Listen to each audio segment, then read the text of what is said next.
Alors, on était dans la Mishnah, dans Masechet Yoma Daf Samer Zayin, Hamoud Aleph. On a fini la Mishnah. On a dit qu'on lui faisait 10 cabanes. Il y avait un débat, combien de cabanes il y avait depuis le mont du Temple jusqu'au mont Azazel. Il y en a un, il a dit on faisait 10 Sukkot. L'autre, il a dit non, pourquoi 10? Il suffit 9. Et l'autre, il a dit non, il suffit 5. Et le fils du Rabbi Yossé, Rabbi Elazar, il a dit il suffit 2. Si tu mets 2 personnes dans chaque soukha, chacun il fait les 2000 amot, un hirouf d'un côté, on est complet à 2 soukot au milieu, ça nous suffirait. Bon. Et la Gemara, elle dit donc, al kol soukha ve soukha, omrim lo, harim azon ve harim maim. On est au milieu de la page, Samir Zayin Hamoud Aleph au milieu. Tous les gens qui sont assis dans la soukha, ils proposent au Kohen, à celui qui envoie qui amène le bouc émissaire, on lui dit voici de la nourriture, voici de l'eau. Tana, la Gemara elle dit mais en olam lo hutzrach adam lekar. Sur 420 ans d'existence du second temple, il n'y a jamais eu un cas où le shaliach avait besoin de manger pendant qu'il faut. Alors pourquoi ils le font? Et là, chez Enodomé, Miché Lopat Bessalo, les Miché Lopat Bessalo. Là, on a une très grande règle. Enodomé, celui qui a un panier vide, il a envie de manger. Sa tête, elle est vide, le pauvre. Son panier est vide, il remplit. Il ne faut jamais aller faire les courses un jour de jeûne. Pourquoi? Tu remplis. Regardez les Arabes au Ramadan, qu'est-ce qu'ils achètent? Des tonnes. Oui. Pourquoi? Parce qu'ils ont faim dans la tête. Il dit au Rachaim Akadosh,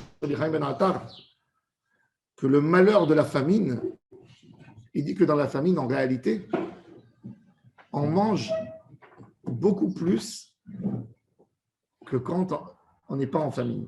Quand tu dis à quelqu'un, on est dans la famine, il est considéré comme quelqu'un qui n'a pas de pain dans son panier. Le cerveau donne au corps l'ordre de manger beaucoup plus. Comme qui est écrit, Ve'afou, Sheva Anashim, Lechem Batanour, et il n'y aura pas assez. Le four sera plein. La famine, c'est ça l'idée de la famine.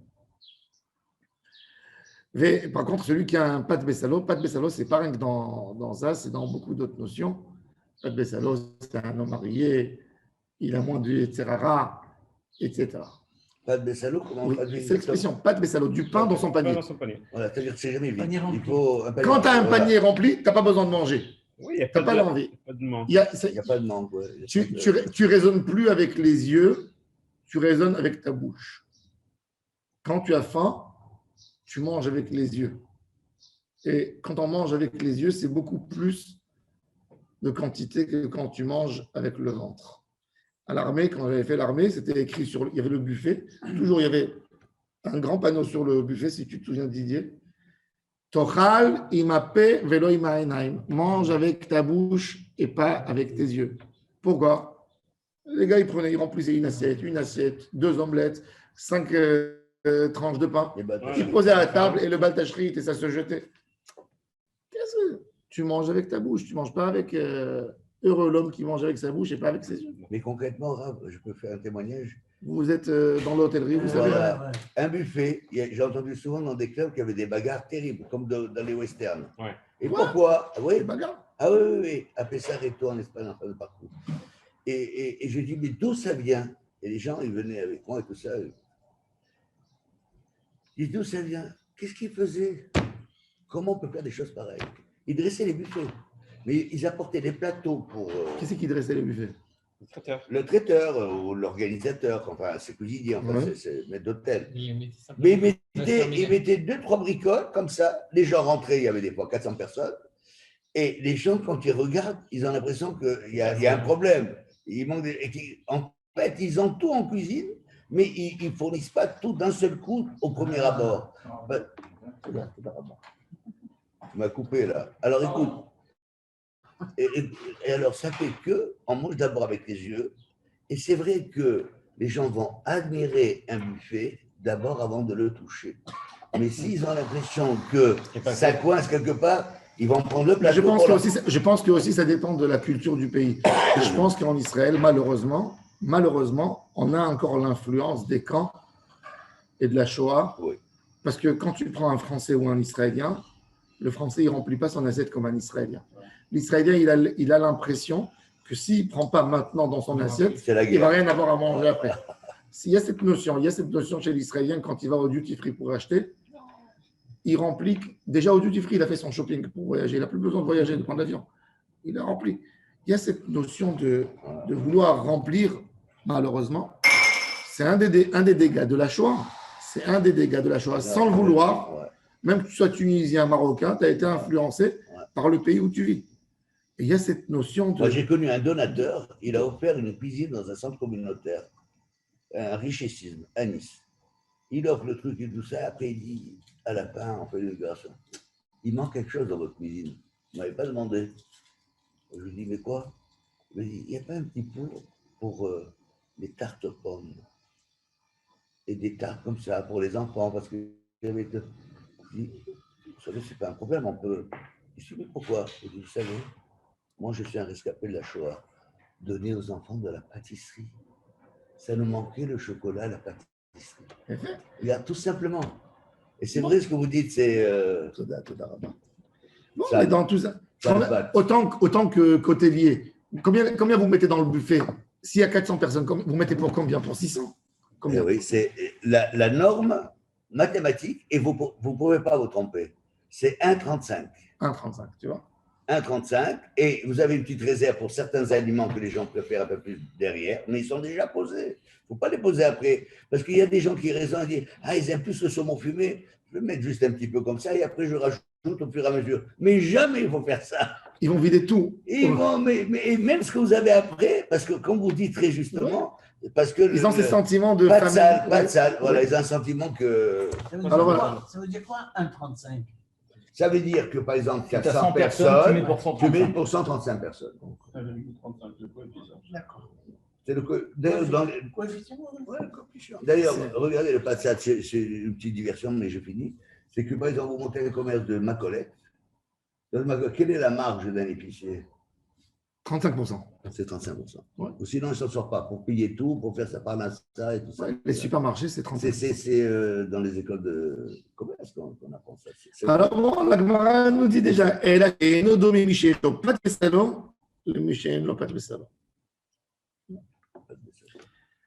Donc, Maya Rossé, la chaîne chez les Zéorites. Ensuite, quand il arrive, avant de lancer le bouc dans la montagne, il a un fil en pourpre qui était attaché aux cornes du bouc. Il prend ce fil, il coupe un peu en haut avec un ciseau, avec quelque chose, et il partage le fil en deux. Et il attache une partie dans le rocher avant de jeter, et une partie sur les cornes du bouc avant de le renverser. Alors la Gemara dit, et pourquoi qu'il attache entièrement dans son intégralité sur le rocher, qu'il laisse sur le rocher, c'est-à-dire pourquoi on a besoin d'avoir le fil attaché aux cornes du bouc? Alors la Gemara a dit, Kevan de mitzvah besaïr, dilma kadim ou malbin, ou miyat vadaate. Il dit parce que la mitzvah c'est dans le saïr, toute la mitzvah du jour. Peut-être quand il attachera dans le bouc, il verra que la tête du bouc elle a blanchi, que le fil qui a la tête du bouc il a blanchi, et il ne va pas le jeter pour ne pas le tuer, ça lui fera de la peine. Et il ne va pas tuer. Donc, il laisse une partie. Donc, la mitzvah, elle ne s'est pas faite encore. Et donc, le fil restera rouge sur la tête du bouc émissaire. Et tant qu'il ne renversera pas en arrière, le fil n'aurait pas blanchi. On sait comment il doit le pousser. Oui, on va voir tout de suite. Donc, moi, elle dit, OK, alors attache-le entièrement dans son intégralité sur les cornes du bouc. Veniktere koulé ben karnav. La Gemara dit, zimnin de gamish les réchés. Vela vadat, et des fois le bouc, sa tête elle bouge. Gamish en hébreu, gamish, c'est comme en hébreu moderne. Ouais. Elle bouge et il ne verra pas le fil. Et donc il ne verra pas est-ce qu'on a été pardonné ou on n'a pas été pardonné. Tanora banan. Ah, parce que ce fil rouge, il blanchit que dans l'action. Quand il y a la capara qui commence à se faire. C'est ça, va. C'est un miracle. C'est un miracle, on va voir. Regardez. Tanora banan. La Gemara nous raconte. C'est-à-dire ce fil Minatora, de le partager, il n'y a aucune obligation Minatora de partager le fil. C'est que pour ça qu'il faisait. Pour que le Shaliach, il voit est-ce qu'ils ont été pardonnés. Qui rentre et qui retourne et qui dit au peuple. C'est la preuve. C'est la preuve. Tanoura Banan. Parce qu'il ramenait certainement avec lui le fil blanc. Tanoura Banan. Barishona ayu koshrin leshon shel zeorit al petach haolam mi bachutz. Avant, ils attachaient une corde rouge en pourpre posée sur le Echal. Le Echal, il faisait 50 mètres de hauteur. Solide. Une corde. Une corde épaisse qu'on voit. Ouais. Elle était rouge teinte en pourpre. Elle était posée au Echal. Au Echal en hauteur. Tout le monde la voit. Donc, tout celui qui était sur le mont pouvait la voir. Et Elbin, Ayusemechin, quand ça a blanchi, ça blanchissait, tout le monde était joyeux, était content. Le Elbin, Ayuatsevin, Umitbayeshin. Triste et humilié. Et Tkinushiyu Koshrim al Petach Haolam Ibiftim. Ils ont dit on ne l'attache plus dehors, on l'attache à l'intérieur. On ne le voit pas comme ça. Qu'est-ce qu'ils faisaient? Il y avait des gens qui s'infiltraient, qui couraient pour voir. Ayu Koshrim al Petach Haolam Ibiftim, Vadain Ayu Metzitzim Veroim. Et ils allaient dire Ilbin Ayu Smechim, Lo Ilbin Ayu Atzevim. Et Tkinushiyu Koshrim Oto, Chetzio Basela, Chetzio Ben Karnav. On a arrêté de mettre de. C'était dans les dernières années. D'après Josephus Flavius, c'était que dans les dernières années de l'existence du temple.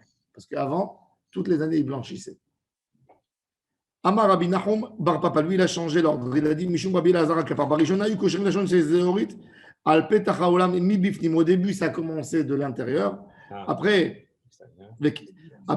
kivan she'egia saril hamidbar yamalbin liyadu shena'aset mitzvato shene'emar im yu chataechem kashani kashelek yalbinu. Kashanim, c'est intéressant.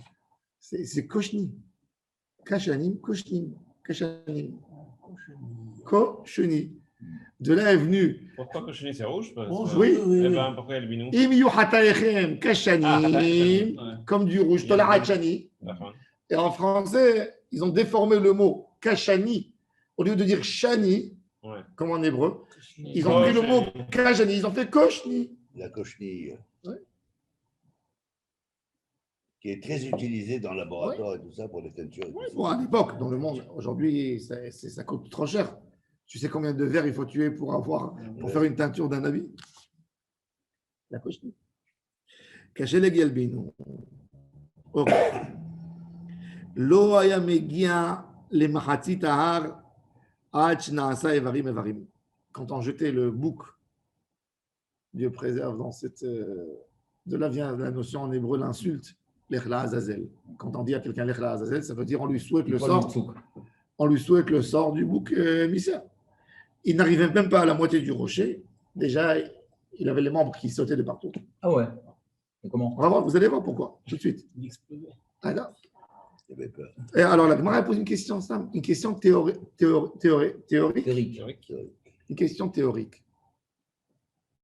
Toi, tu passes avec ton chien là-bas. Tu vois tout d'un coup une cuisse qui s'en va. Tiens, mon chien, il a besoin, il a faim. Non. Tu peux lui donner ou c'est un sorbana? C'est un statut de quoi? De quoi? Moutarde. C'est pas un corban. C'est pas. Je vois pas où sont les gens qui arrivent là-bas, mais bon. C'est pas un Non, au corban. cas où, le mec. Quelqu'un, il a un vautour, il envoie pour qu'il lui amène. Non, mais le mec déjà qu'il a amené, on sait qu'il ne passait pas l'année généralement. Alors, si tu t'amuses à le bouffer. Non, il ne va pas le bouffer, mais il va le donner à son chien. Ouais. Il est moutarde bana ou il est assorbana? C'est une bonne question. Et d'un autre côté, vous avez dit hier que le Azazel, c'est comme une shrita. Ou je prends la cuisse, je la vends comme un monument archéologique, un truc. D'ailleurs, on a dû retrouver là-bas. Je sais pas. Je me posais la question. À mon avis, non, avec les vautours, les aigles. Mais les os, ils ne mangent pas les os. Ils mangent tout, ils brisent tout. Qu'est-ce que tu racontes? Ah ouais. Avec tous les cadavres que tu as des animaux, tu ne trouves pas d'os. Tu sais que comment on dit de Savoie, la hyène. Pas la hyène, non, la hyène, c'est pas le Savoie. Savoie, c'est la hyène. Non. Tu parles des tannes, des chacals. Non, Savoie, c'est pas la hyène. La hyène, c'est pas ça. Le Savoie, c'est le. Il a un autre nom en français. Non, il a un autre nom. La hyène, c'est la hyène. Savoie, il est différent de la hyène. La hyène, elle est penchée un peu en arrière, mais Le tsavoua, il est beaucoup plus penché en arrière. Le chacal. Comme un chien. Non, c'est pas un le chacal, c'est un Tanim. âne. C'est Tanim. Le chacal et la chien coyote. sauvage, un cerf sauvage. Peut-être c'est un. Non, chien non, non, non. sauvage. Le tsavoua, il a un nom. Celui qui pleure, qui comme si un homme. Ah ben, c'est le chacal qui hurle. Non, non, Non, le chacal, chacal, c'est un tan. c'est un tan. Tan. Tsavoua, fait en français. Chaya, tsavoua. Écrit Il Chaya. va te marquer, il va traduire rien. Il se faisait un ossobuco, hein, il ne restait plus rien. Je sais que c'est pas ça. Je sais qu'il a un autre nom. Pas dans le roi lion. Ça voit une peinture. Didier, t'as trouvé? Moi, je vois que c'est une hyène. Hein? Mais la fin. La La Hakat Tzvoim, t'as c'est.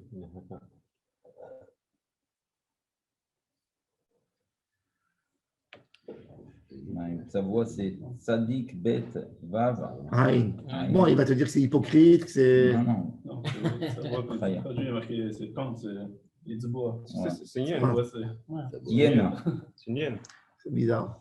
Et traduit hyène. Une hyène. Ça voit un acoude. Je vais te dire tout de suite. Non, c'est des hyènes.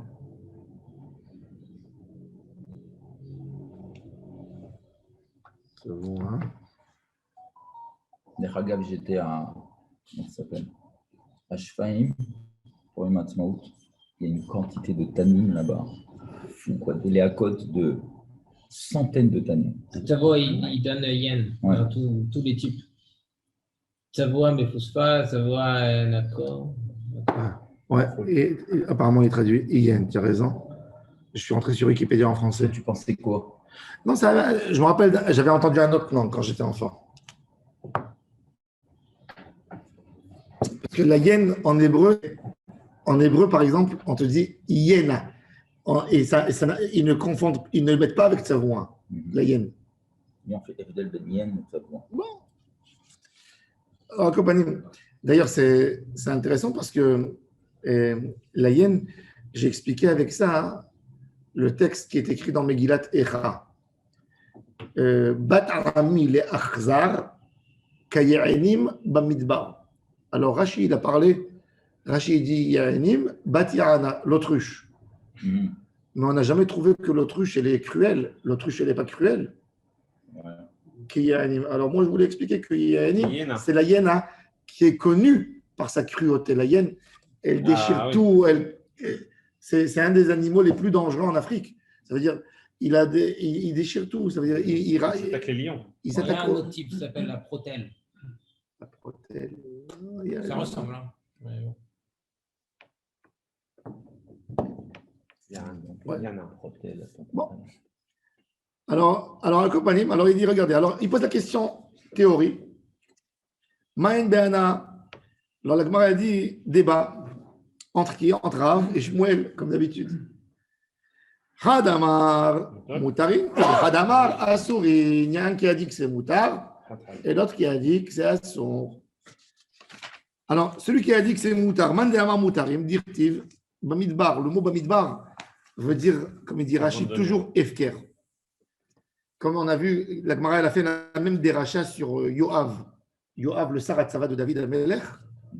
C'est écrit Vaikveru Oto Bamidbar Kisham Beto.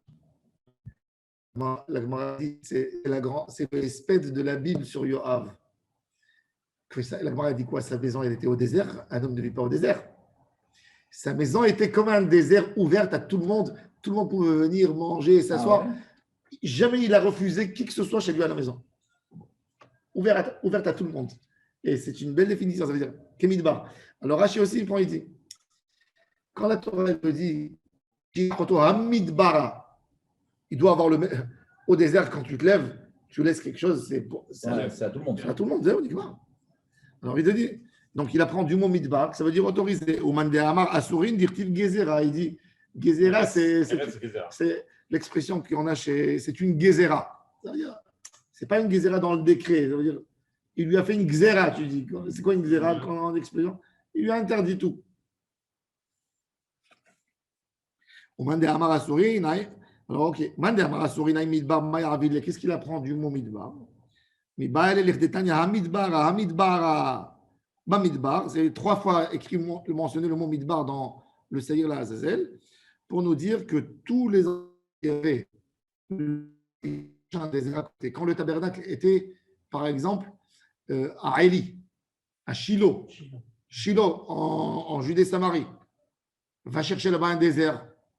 Il fallait aller chercher un endroit désertique à 100%. Un endroit désertique, c'est-à-dire qu'il n'y a rien qui pousse. Alors, Nov, Givon, Shiloh ou Beton Lamim. Veidachai Gezera, qu'est-ce qu'il fait du mot Gezera? Mayavid, le Miba et l'Erdetania. Gezera, en Gezera et la Hatoucha. Il fallait chercher un rocher qui est coupant. C'est-à-dire une forme de rocher que la pierre elle est coupée. Fendre en deux. Que quand il tombe, Hélas. il n'y a plus de ticou, il n'y a rien. Il ne peut pas s'en sortir. En Gezera et la Davar Hamit Gezer Veyored. Davar Acher Gezera, Kadosh Baruch Hu, il te dit, il parle pour nous.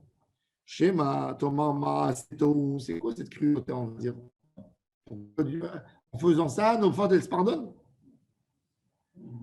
Talmud Lomar, Ani Hashem Gezartiv, Ve'en Lecha Reshut Leharher Bahen. C'est une des choses qu'on n'a pas le droit de se poser des questions dessus.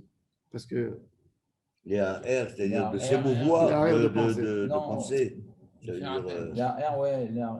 alors ils expliquent. Ou respecter, ou se révolter, s'interroger. Dans les livres de Kabbalah, ils expliquent qu'en réalité, tout le inyan de la Teshuvah, il n'y a rien qui justifie un pardon. Comme il dit bien le Ramchal, il y a un monsieur, il va tuer quelqu'un. Il va tuer. Il va aller au tribunal, il va dire, je suis désolé, je suis vraiment désolé, j'ai pas fait exprès, je me suis emporté. J'ai envie de mourir. Il va dire, ben, c'est ce qu'on va te faire, tout à fait. Ben, tu demandes pardon? Ok, mais tu prends ta pénalité. Il y a un gars, il va au supermarché, il a bougé, il a fait tomber 2 bouteilles. Il dit, je suis vraiment désolé. Pas de problème, tu es désolé. On va nettoyer, mais tu les payes à la caisse. Ah ouais. Alors, c'est quoi ce sentiment de teshuva que tu te nettoies? Alors, il te dit justement, Akadosh Baruch Hu, il dit, il n'y a pas de raison, c'est une gezera que je pardonne. C'est une gezera que je pardonne. Tout ce lien de teshuva, c'est une gezera. Et c'est pour ça qu'on fait quelque chose de ridicule pour que tu comprends que c'est qu'une volonté d'Hachem de vouloir pardonner. On éloigne le raisonnement de la teshuva. Il n'y a pas de raisonnement. Parce qu'en réalité, avec tout ce que, exactement, c'est un ridouche que Hachem a fait pour pardonner.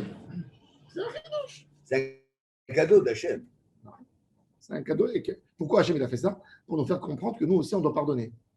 Pour avoir, c'est exactement cette notion. Hachem, comme il dit le Ramak dans Tomer Devora, Hachem il te pardonne pour te donner un comportement que dans le monde tu ne peux pas résister si tu ne pardonnes pas. Juste sur ce point-là aussi, c'est marqué dans la partie de la semaine, dans une partie de Zohar de Chok Israël, il se dit que là-dessus, pourquoi même un sakin qui est tué, il faut l'enterrer? Il dit parce qu'en fait, la Sitra elle a profité de quelque chose. Elle a profité de quelque chose. On va voir tout de suite, la Gemara, elle explique. C'est ça? Il va raconter la Gemara. Rashi, il va dire que le Saïr, la Azazel, il pardonne sur l'adultère, surtout. On va voir. C'est intéressant. Et il y a une Touma qui a été faite. D'ailleurs, hier, j'ai fait un shiur, parce que c'est notre paracha, le Saïr, la Azazel. Ouais. Et en réalité, le Kohen, il fait 3 vidouilles. Il fait un premier vidouille pour lui et sa famille, deuxième pour ses frères Kohanim, troisième pour Am Israël. Les 2 premiers, ils sont sur le taureau. Le dernier, sur le bouc émissaire. Les 2 premiers, ils sont censés être mechaper que Tumat Migdash ve Kodashav.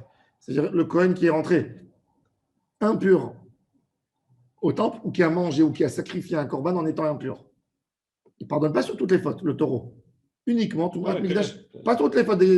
Parce qu'on a vu comme qu'on a vu dans la Mishnah, mais comme que la Gemara a dit, et les Kohanim, en quoi ils sont mitraprim? Alors il a dit, les Kohanim, ils ne sont pas inclus dans Am Israël. C'est-à-dire que tu comprends que c'est que le bouc émissaire qui pardonne. Le plus petit pardonne surtout en réalité. Mais comment ça se fait qu'un Kohen peut arranger un pardon à tout le monde? Je peux comprendre à la rigueur, le Kohen il est proche, C'est-à-dire, entre nous, on parle. Tu dis à un haut fonctionnaire d'État, il dit pardonne à mon fils. Ok. Pardonne à ma famille. Ok. Mais un monsieur qui peut faire un geste pour pardonner à l'Assemblée d'Israël, C'est écrit. il pardonne. Au bas de Kol. Mechaper al kol averot sheba Torah, il dit le Rambam. Dans Ilchot Teshuvah v'Yom Kippourim. L'idée, c'est que le Kohen Gadol, en réalité, il ne demande pas pardon pour toi. Il rentre en toi par l'amour qu'il t'aime, et en réalité, il demande pardon pour lui. Ah. Et ça te pardonne. Et où on a cette idée?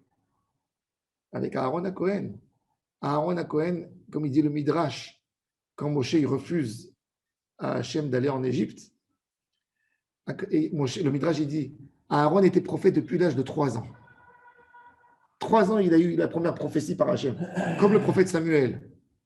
Moshe il dit à Hachem, moi je suis prophète, nouveau prophète, puisque maintenant tu t'es dévoilé. Mon frère est prophète 80 ans, je veux lui prendre sa place. C'est honteux.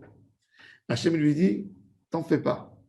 Quand tu viendras en Égypte, il sort, parce que je vais lui dire en prophétie.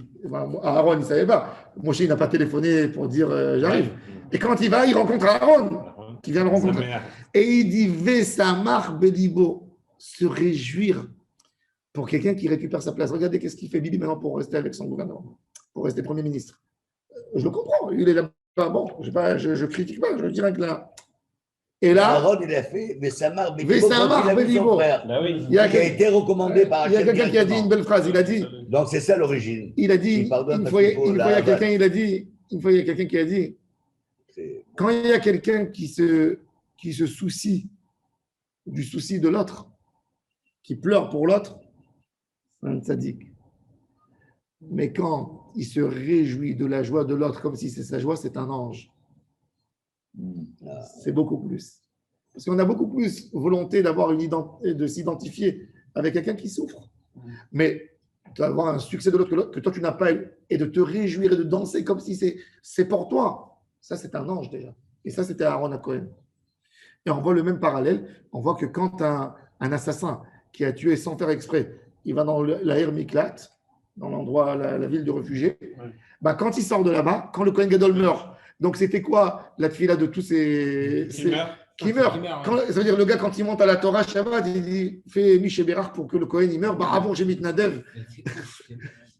Alors la Gemara dit le pauvre malheureux Kohen Gadol. Alors il dit il n'a pas assez prié. Et c'est pour ça que ça s'est passé. C'est-à-dire que le Kohen Gadol, c'est le cœur de Ham Israël. En réalité, quand lui il a fait, c'est toi. Et c'est pour ça que la Torah, elle veut nous donner cette notion. Et ce n'est pas pour rien que le mot Ahava, en chiffre numérique, il correspond à 13, qui est Echad. Echad. Et c'est pour ça qu'on te dit que quand il y a le couple, il y a le nom divin. Pourquoi? Parce qu'il y a le Ahava du côté de la femme vers son mari, il y a l'Ahava du mari vis-à-vis de sa femme, ça fait 13 et 13, ça fait 26. C'est pour ça que Shechina Benehem, vous m'avez amené en faisant l'Ahava. Alors, le Kohen Gadol, en réalité, il pardonne à Am Israël comme s'il demandait pardon pour soi. Et c'est comme ça qu'on se pardonne. Quand il dit Barado ou Berad Beto. Mais d'abord, oh, il a fait maintenant. Alors, il a fait. Alors, on posait une bonne question, comme que la Gemara elle pose. Alors, amène que Berad Am Israël. On te dit non, le meilleur chemin d'obtenir l'amour, c'est d'abord aimer tes proches. Il y a des gens qui font du chesed avec tout le monde, sauf avec leurs proches. Ils sont. Et on te dit, c'est difficile de faire du chesed quand tu n'es pas assez apprécié à la maison. Quand on ne te dit pas, quand tu le fais bien, on te fait des louanges, on te dit oh, tout le monde est en train de t'applaudir. Et toi, ça te déforme dans ta tête parce que tu te dis, alors pourquoi là, mais chez moi, on ne me fait pas ce même. Non. Et tu commences avec ça. Alors c'est pour ça que Riper Barado. Barad Beto. Bon. Maintenant, la Gemara leur a dit. C'est pour ça qu'il est en danger de mort. Non. Le Kohen, il est explosé grave le jour de Kippour. S'il bouge la plus petite faille, il tombe. Oui, il a fait un amour. Et maintenant, la Gemara, elle dit, c'est quoi le mot Azazel? De quoi il est composé? La Gemara va donner plusieurs explications. Elle va dire Az, El. C'est deux forces, deux notions de force. El, c'est Elohim, rigueur, force. Et Az, c'est dur, Oz. Alors, Agma a dit Tanou Rabbanan Azazel, chez Az, Vekaché. Il faut que ce soit un rocher. Yachol Beyishuv, peut-être alors, ok, je vais aller chercher un rocher au centre-ville, une statue en marbre. Il va claquer dessus le bouc. Alors il dit non, Talmud Lomar Bamidbar. Il faut que ce soit Bamidbar. Et pourquoi Bamidbar? Justement, c'est ce qu'il a dit Rabbi Yaakov. Il y a les démons là-bas. C'est Eretz Gezerah, où il y a la Sitra Achra qui s'alimente là-bas. C'est sa place. Il faut aller dans sa place. Et pourquoi? Alors regardez, Tania, Idach. Uminayin Shabbat. Talmud Lomar, Gezerah. Il faut que ça coupe. Tania Idach, Azazel, caché chez Baharim, l'endroit. Ça veut dire le mot Azazel, la définition Azazel, c'était la montagne dans le désert de Judée où le rocher est le plus fort, le plus dur de tout le désert. Ça, c'est le mot Azazel. On veut montrer que El, ça veut dire force. Les riches, c'est les gens costauds. On les appelle El. El Haaretz. Même le juge, il s'appelle Elohim parce qu'il a de la force, il a de la rigueur. Elohim lotekalel, c'est pas Dieu, c'est le Dayan. Maintenant, Rabbi Ishmael, écoutez. Tana de Rabbi Ishmael Azazel, shemechaper et maase. Ouza va Azael Rashi. Regardez Rashi. Ouza va Azael. Rashi dit Malachech Habbala, shiardu la'aretz. C'est intéressant parce que Rashi leur donne, il dit que ces anges, il faut savoir que dans les anges en haut, il y a deux types d'anges. Malachech Habbala, c'est les anges du côté Tamé. Ils ont dit à Kadosh Baruch Hu, laisse-nous descendre dans la terre. Ils ont dit à Hachem, quand Hachem il voulait faire le déluge, les anges, ils ont dit, les Malachech Habbala, c'est eux qui ont dit à Hachem, détruis-les. Et Hachem, il a dit, non, un humain, il fait des fautes. Ils ont dit, non, l'humain, il ne fait pas de fautes. Alors Hachem, il leur a dit, vous savez quoi, je vais vous mettre humain, on va voir si vous allez faire des fautes. Il les a envoyés, Bnei à Elohim. Dès qu'ils ont eu le droit d'agir comme des humains, pas que ça, ils ont pris des femmes mariées. Shiardou la'aretz bimen na'ama achot tuval kain, la sœur de tuval kain. Ah oui, dans Bereshit, c'est marqué les Bnei. Ve'alem ne'imar vayiru bnei à Elohim et benot à Adam. Aucune distinction. Du moment que c'est bat Adam, elle était valable. Mariée, pas mariée. Femelle, ils prennent. Et alors Rashi dit, alors c'est intéressant. Alors Rashi maintenant, qu'est-ce qu'il a déduit de ça? Kelomar, c'est ça un chidouche. Toujours quand Rashi dit Kelomar, il veut te dire un chidouche. Comme si Rashi voulait dire Kelomar, comme si je veux dire. Mais ala arayot mechaper. Ça veut dire tout le lien du Saïr et la Azazel, selon Rashi. Ah, c'est Mechaper aussi sur l'adultère. L'adultère, sur l'adultère des hommes. D'une manière générale, ce qu'on dit dans les Moussars, que le Kippour, c'est que pour la Rayot. C'est pour ça qu'on lit Parashat Arayot. C'est intéressant. C'est pour ça. C'est-à-dire, Rashi te dit que le lien de Kippour, c'est que l'Arayot. C'est la capara des Arayot. Me dire, Ora, vous allez me dire quel rapport? Arrête.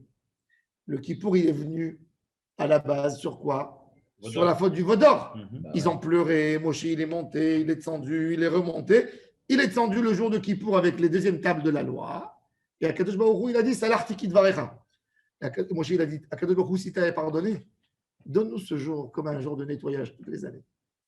Et il a dit ce jour sera pour vous toutes les années un jour de nettoyage. Donc c'est de la Avodah Zarah. Mais la Gemara a dit depuis quand un juif il est prêt d'abandonner le bon Dieu? Il faut savoir qu'un juif, il n'abandonne pas Stam Hachem. Deux raisons pour abandonner Hachem.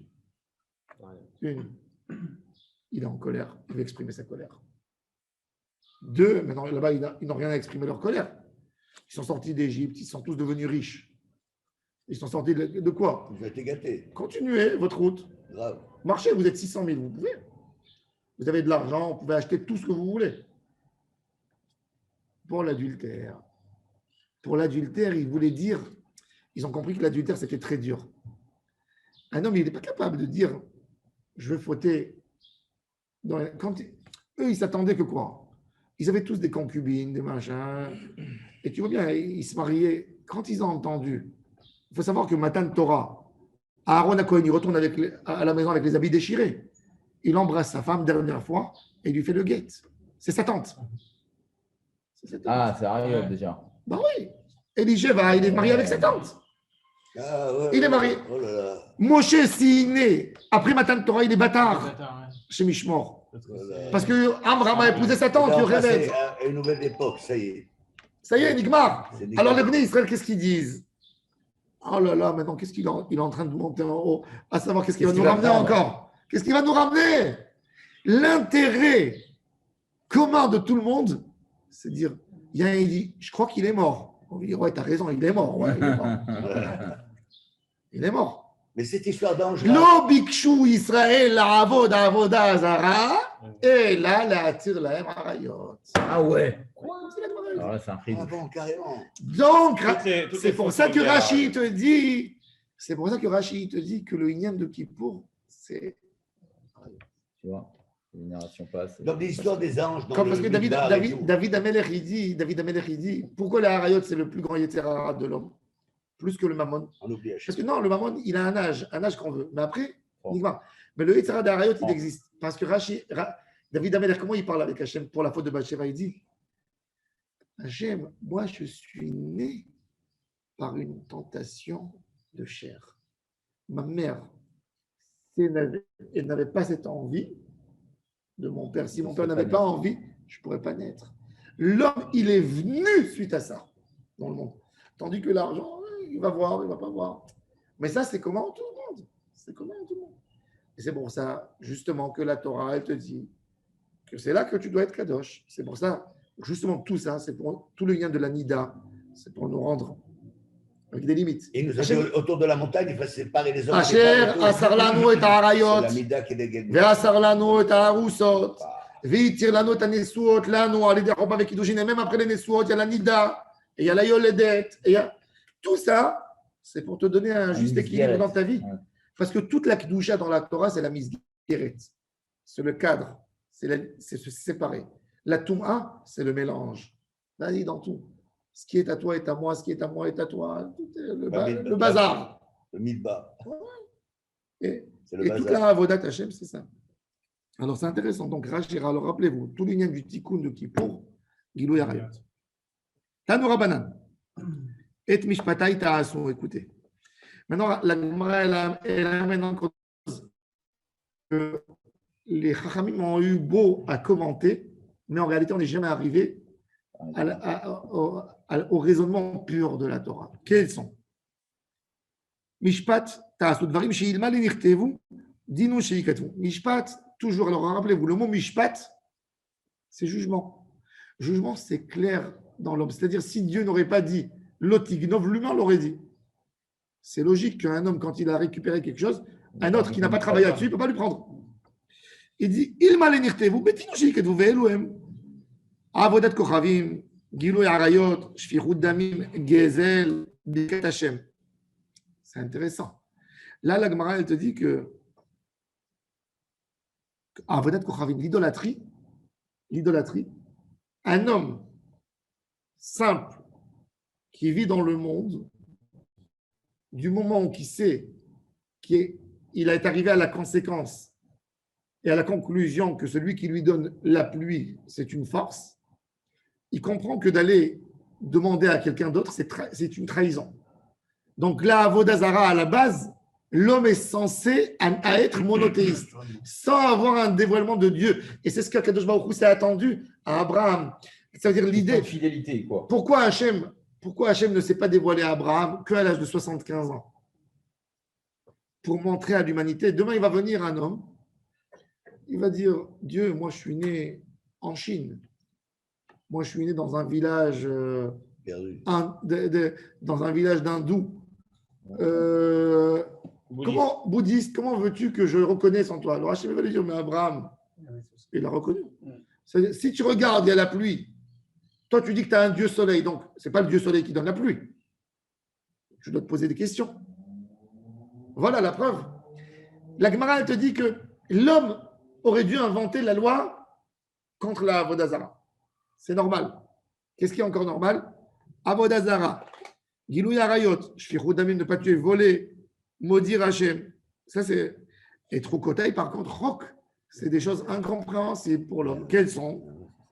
Dvarim Satan Meshibanem Ve'eluen, Achilat Chazir. Pourquoi le Satan il met Dafka Chazir? Il explique Rabbi Chaim Palachi. Parce que le Chazir, il est chosé à la fin, il sera autorisé. Alors il dit, quel est le Inyan d'interdire pour qu'il revienne? Le Chazir, c'est un symbole de Esav en galoute, pour s'éloigner de Esav, de celui qui est hypocrite et qui montre ce qu'il n'est pas. Il montre ses pattes toujours, et pourtant, il ne rumine pas. Donc c'est un comportement d'éloignement. C'est pour ça que chez les Juifs, la chose la plus grave, c'est le porc. Mais pourquoi? Et quand ils mangent une vache qui n'a pas été égorgée, c'est exactement la même interdiction que le porc. Mais le porc, c'est le symbole, c'est le comportement. Donc, il monte ses sabots. Un homme qui il n'a pas le droit de porter un habit qui est composé de laine et de lin. Pourquoi? La khalitza de la Yabama, qu'il n'a pas voulu, il tire la chaussure, il crache. C'est quoi ça? Taharat Metzora, purifier le lépreux. Saïra Mishtaleach, le bouc émissaire. Veshema Tomar Maase Towen. C'est rien. Ça, c'est Dieu qui a dit, bon, pour la manière, je vais le faire. Chas v'shalom. Talmud Lomar Ani Hashem, Ani Hashem Hakaktiv. Ve'en lecha reshut la'arer ba'im. Il y a des mitzvot que le shoresh, c'est la emuna. C'est intéressant que la Gemara ici n'a pas mentionné Paradouma. Intéressant, hein? C'est la plus haute. C'est une question. Pourquoi la Gemara n'a pas mentionné Paradouma? C'est bizarre ça. Très intéressant.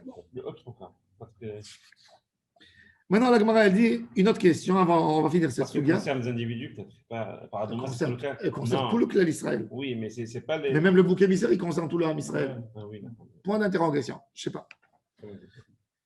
Et Garafa aussi. Hein? Et Garafa.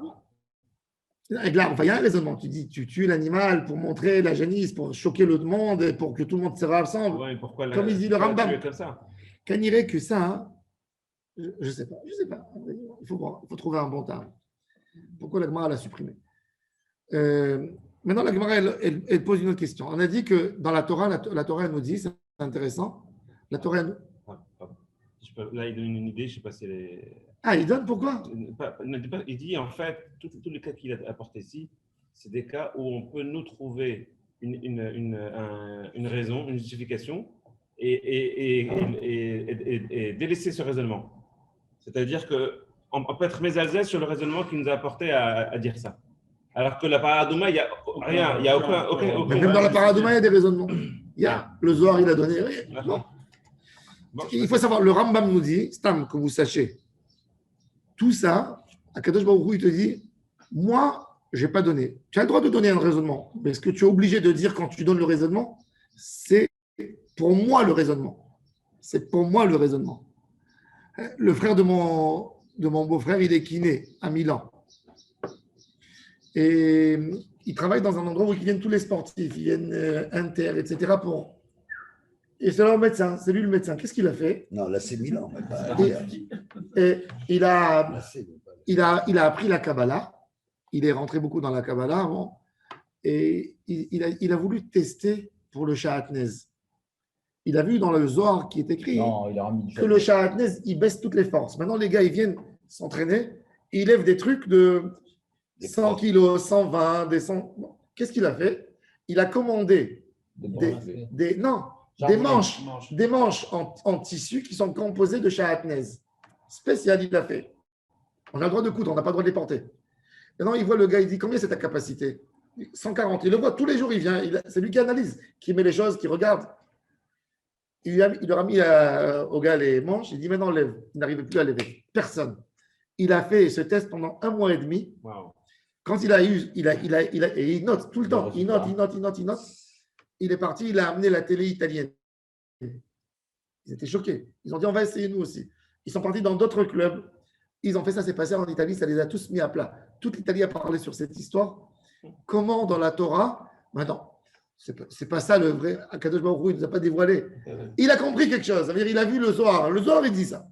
Le Zohar, il dit que c'est deux mélanges de deux forces qui perturbent. Mais c'est intéressant. Mais tu n'as pas le droit. Quand tu veux donner un commentaire, tu dois dire pour moi, comme le Rambam dit toujours dans le Guide des Égarés, il te dit la Torah, elle n'a pas dévoilé. Je pense, vu ce qu'on voit aujourd'hui, j'ai un aspect. Il y a tellement de profondeur dans les mitzvot d'Hachem. C'est bon. Alors il te dit tu n'as pas le droit de contester, mais tu as le droit de chercher un argument pour te rendre sur. Bon, la Gemara maintenant, elle a dit, et la Torah, elle a dit que celui qui prend le bouc émissaire, il a exactement le même dîme que la paradouma. Tout celui qui a affaire avec le bouc émissaire, il est chayav tahara kapara. Il a besoin de se purifier. Il est tamé begadim. Vechibes begadav, ada erev. Alors justement, vechibes begadav. Alors la Gemara, elle pose la question à quel moment il devient tamé dans les habits? Est-ce que c'est qu'au moment où il a pris le bouc émissaire, il a renversé, ou au moment où il commence à sortir de la Hazara, il devient un chaliach pour prendre le bouc et le ramener. Alors là, dans la Gemara, il y a ici trois chitotes. Et matam metame begadim, tanu rabanan, une baraïda. Ameshalech metame begadim, ve'ena sholeach et ameshalech metame begadim. C'est-à-dire, c'est que celui qui est Meshalech qui est Metame Begadim, mais pas le Kohen qui a envoyé la personne. C'est-à-dire, le Kohen, il a pris l'animal, et des fois, il prend l'animal et il lui donne dans les mains. Tu vois, parce qu'il lui donne. Il lui met un vidouille et il l'envoie. Alors, il lui donne dans les mains. Alors, peut-être même le Kohen, il te dit non, que le Meshalech et pas le Sholeach est un Meshalech. Ok. Du moment où il est sorti du mur de la Hazara, Talmud Lomar, il faut qu'il soit chilouar. Dans la Hazara, ce n'est pas encore chilouar, il n'a pas encore été envoyé. Ok. Il y a Meshaléach, si c'est comme ça, il y a Cholachi, il y a Galatsouk, alors peut-être jusqu'au moment où il arrive au rocher. Talmud Lomar, vers Meshaléach, dès qu'il sort de la ville. Haketzad, Mishiyatsa, Chutz lechomat Yerushalayim, divrei Rabbi Yehuda. Pour Rabbi Yehuda, dès la sortie de la muraille de Jérusalem. Pourquoi Rabbi Yehuda est de la sortie? Parce que Rabbi Yehuda, les chiites de Rabbi Yehuda, il a mentionné même dans le Rambam, que toute Jérusalem s'appelle Beth Amikdash. Intéressant. Pourquoi il ne dit pas Ve'ameshaléach? C'est du moment où tu es sorti du temple. Pourquoi tu dis Yerushalayim? La chita de Rabbi Yehuda, tout Jérusalem s'appelle temple. C'est pour ça que le Rambam te dit que tu as le droit de manger le Maaser Sheni. Rabbi Yossé Omer, non. Azazel vechibes. Il te dit le mot Ve'ameshaléach, Asaïr la Azazel, Yichabes begadav. C'est-à-dire, du moment que c'est écrit la Azazel Yichabes, c'est-à-dire que dans l'endroit Azazel, il est chayav bekibous. Ah, Tchegia la Tsukri. Bishimon Omer, non. Ve'ameshaléach et Asaïr la Azazel Yichabes begadav.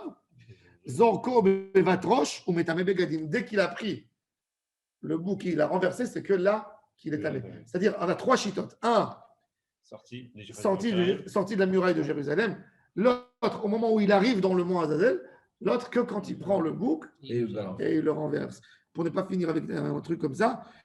Balo etzel par vesaïr nisrafim kirahan veotiam et timurem. Le travail du Kohen Gadol, dès qu'il a fini ce bouc émissaire, il retourne et quand il a fini d'envoyer le bouc émissaire, il revient, il récupère le taureau qu'il a égorgé et le saïr à l'israfim. Il déchire, il fait sortir les entrailles et il les sacrifie sur le Misbéar. Demain, on continuera dessus. La sortie de Jérusalem. Rabbi Yehuda, Jérusalem, c'est Migdash. Migdash. Yerushalayim est un dîme de Beth Migdash. C'est pour ça que toujours ils disent Ir à Kodesh vers Migdash.